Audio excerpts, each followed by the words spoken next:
talks about Medicaid, the real impact of that for someone like Katie is just, I don't know. Again, cruel is just the word that just keeps coming to mind, like abandonment and cruel.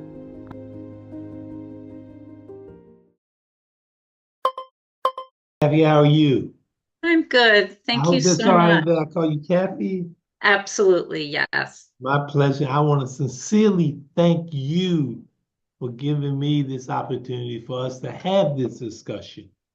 I'm very grateful, honestly. As you can tell from all I've written to you, this many issues, but the issue of Medicaid is one that's really close to my heart and my family's heart. So thank you. Thank you. Thank you for just talking to me. I really appreciate it because you have the story. So I'm gonna really leave it to you to allow you to just talk. So my husband and I have a 33-year-old daughter, Katie, who has quite significant developmental disabilities. And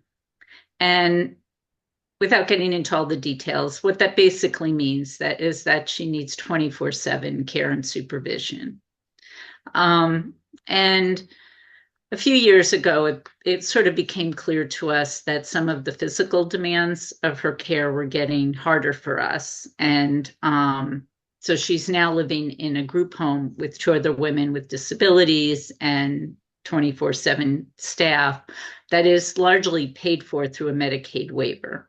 And the idea of any cuts to Medicaid is just terrifying for us because it's a system that is already stretched to its limit.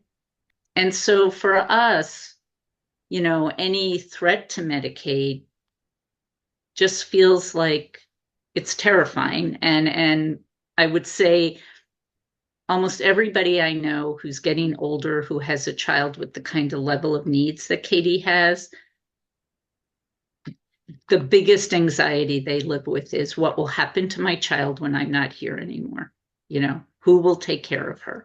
And again, the answer we provide in this country has been Medicaid. And so to cut that feels like really, to me, like an unfathomably cruel abandonment of someone as vulnerable as Katie, you know?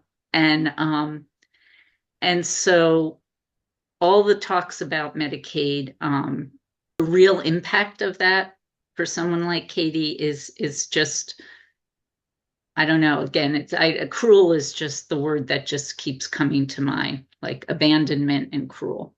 I want to sincerely thank you for telling myself as well as others that story.